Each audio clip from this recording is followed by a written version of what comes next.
الحمدللہ رب العالمین۔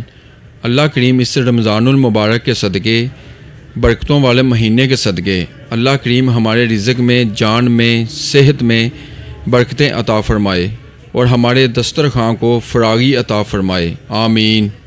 آپ کو ایک ایسا زبردست وظیفہ بتانے جا رہے ہیں۔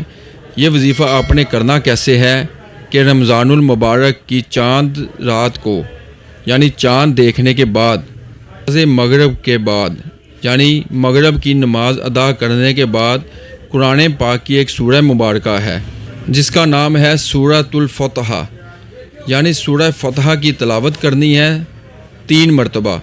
یہ سورہ مبارکہ قرآن مجید کے 26ویں پارے میں موجود ہے۔ اس سورہ مبارکہ کو آپ نے 3 مرتبہ تلاوت کرنا ہے۔ اس کے فائدے آپ سن کر دنگ رہ جائیں گے۔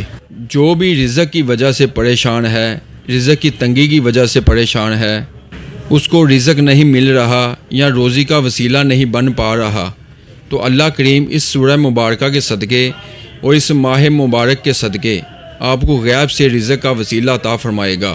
آپ کی سب پریشانی رزق کی وجہ سے دور ہو جائے گی انشاءاللہ عز و جل۔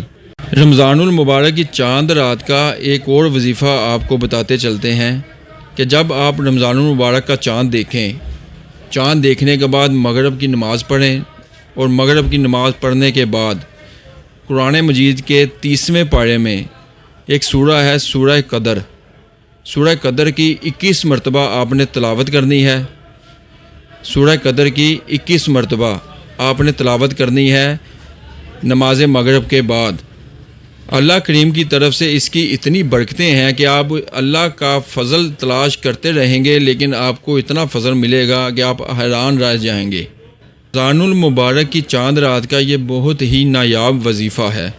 اس کی اتنی برکتیں ہیں کہ آپ حیران رہ جائیں گے کہ میرے پاس رزق کہاں کہاں سے آ رہا ہے۔ اللہ کریم اس کی برکت سے غیب سے وسیلے رزق کے بنا دے گا انشاءاللہ عز و جل۔